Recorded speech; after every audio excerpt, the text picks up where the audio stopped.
All right, let's take a look at cells and some of their organelles, their function, and their structure. Let's start off with the cell membrane, otherwise known as the plasma membrane. All cells, doesn't matter whether it's prokaryotic or eukaryotic, all cells have a cell membrane that surrounds it. And the basic job of the cell membrane is to control what goes in or out of the cell. So there are specialized proteins, and there are channels, and there are pumps, and all kinds of cool little doodads that are embedded in the cell membrane that allow certain materials to come in, certain materials to come out, but also exclude certain materials from coming in or leaving the cell. We will go more in depth into that in the next unit when we study cell transport. As far as the structure goes, it's made up of a bilayer, so two layers of something called a phospholipid. Phospholipids have a round sphere as a phosphate head. You can see that in the slide there, the yellow spheres.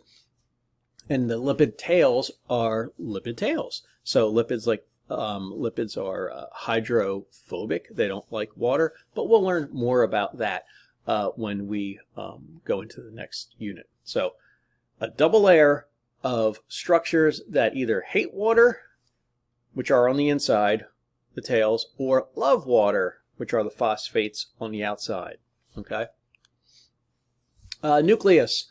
Only eukaryotic organisms have a nucleus in their cells. Remember, prokaryotic organisms do not have a membrane-bound nucleus.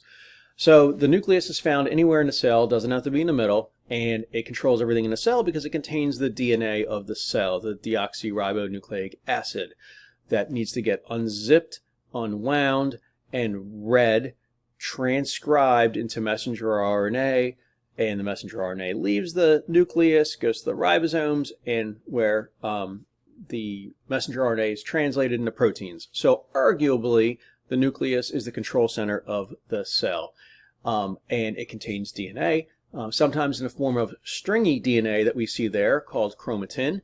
Sometimes it's organized into tightly wound chromosomes that we will see later on in the semester. The nucleus is surrounded by a membrane called the nuclear membrane. Same structure as the cell membrane. Hint, hint. All right, inside the nucleus, we also have the nucleolus, and it's a dense region. It's a dark region within the nucleus, and that is where ribosomes are produced. That's where ribosomes are made. Okay. Also, surrounding the nucleus is the nuclear envelope, the nuclear membrane. There are pores that allow certain things in or out of the nucleus, but the pores are very, very small.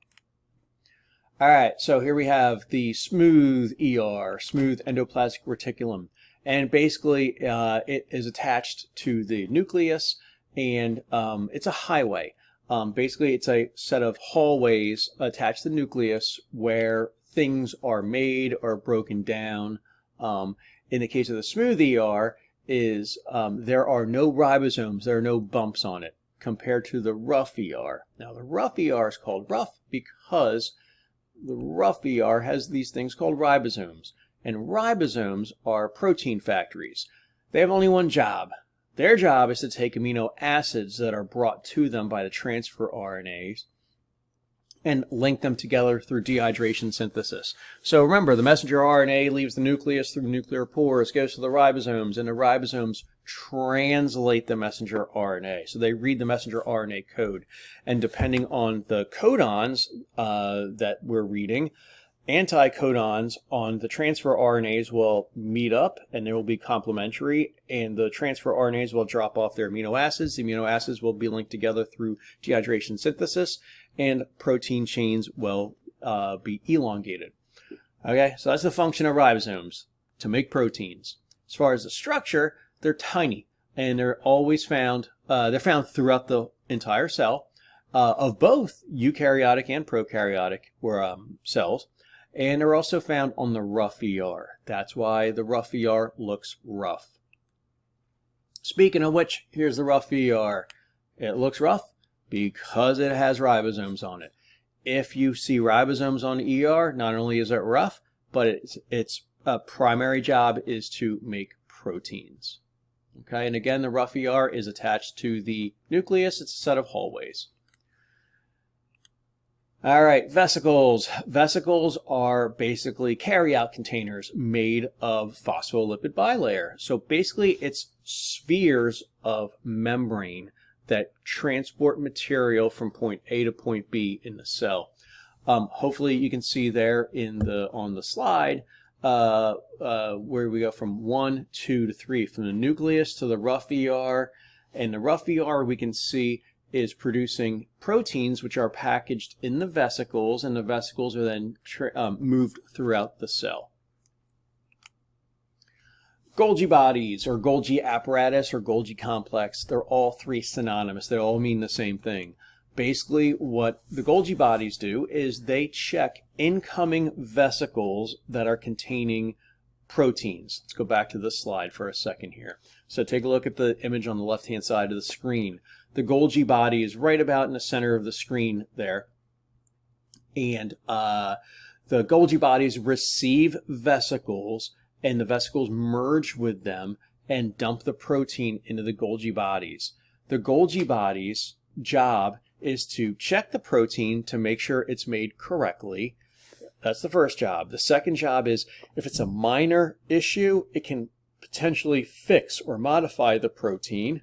And then third, package it and address the package. So this way the vesicles that are leaving the Golgi body have an address on them and know where to go, either throughout the cell or out of the cell. Okay? So the Golgi body, its job is to check, fix, package, and address proteins for shipping. As far as structure, it's a bunch of membranes that are stacked together very loosely. Lysosomes. These are the recycling bins of the cell. So basically, think about it. If the Golgi bodies go check a protein and the protein is so messed up, either in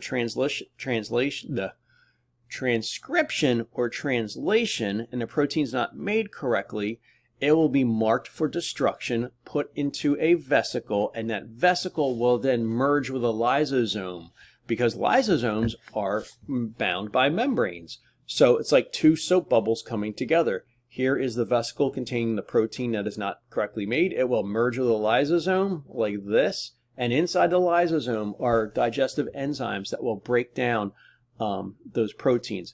There are also lysosomes that break down food and waste and damaged cell parts, and what happens is, it's really cool, all those little parts then get recycled back again. They don't get just thrown away or thrown in the dump, they get recycled and reused. Okay? So as far as structure goes, it's a membrane-bound structure. It's a container containing enzymes. Excuse me. Vacuoles. The vacuole in the top picture there is very small. The vacuole in the bottom left-hand picture is very large. So animal cells, if they do have vacuoles, they're very small, whereas in plants, the vacuoles are generally very large, and they're generally found in the center of the plant cell. And basically what vacuoles are, they're storage cabinets for materials, whether it's food or whatnot, raw materials. So again, they are small in animal cells, if the animal cell even has them, and large in plant cells. All right, chloroplasts. Chloroplasts have only one function, and their function is to take sunlight and carbon dioxide and water, and the three of those go through a series of chemical reactions in the chloroplast, and the chloroplasts will then produce food in the form of sugar. That sugar is called glucose, C6H12O6. So basically the job of a chloroplast is to take the energy that's in sunlight and, using water and carbon dioxide, transform that energy that's in the light energy into chemical energy that's stored in the sugar molecule called glucose. Chloroplasts are only found in green plants, algae, and some protists. This is the green that we see in leaves, in blades of grass, in plants. Okay? So there are several membranes within the chloroplast, and it contains the green pigment called chlorophyll. Mitochondria. Mitochondria are these kidney-shaped organelles, and they have several membranes in them as well.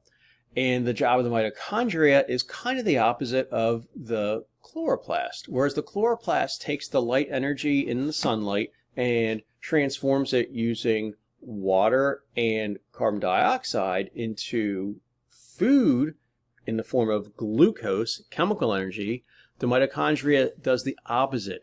It takes the energy that's in glucose and it breaks apart the glucose molecule and in the presence of oxygen and releases carbon dioxide and releases water and transforms that chemical energy that was in the glucose or sugar molecule.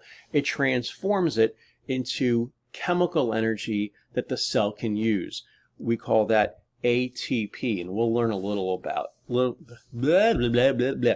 We will learn a little bit more about ATP later on. Okay, so it's kidney bean shaped, has its own ribosomes and DNA.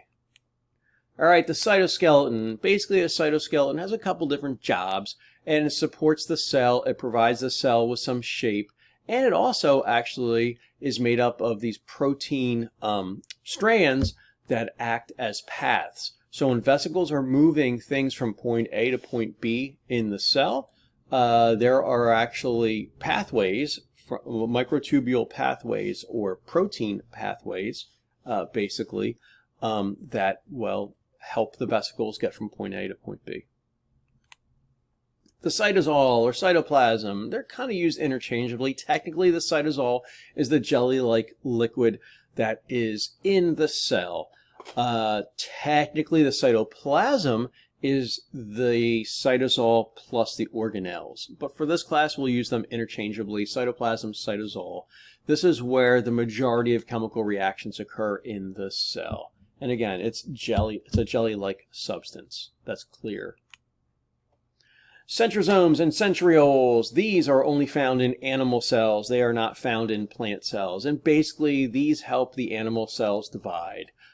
When it's time for one cell to split off and form two brand new identical cells, the centriomes and centrioles, what they do is they help split up the pile of chromosomes, DNA, into two equal piles. Again, only found in animal cells. And lastly, the cell wall.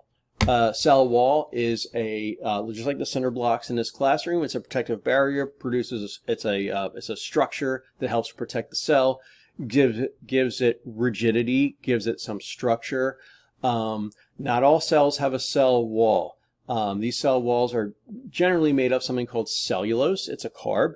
We as humans cannot break down cellulose. We cannot catabolize it. We cannot process it. It passes right through us. That's why when you eat vegetables, we do extract some of the vitamins and minerals from the vegetables, but we cannot break down the cell walls. Those pass through us.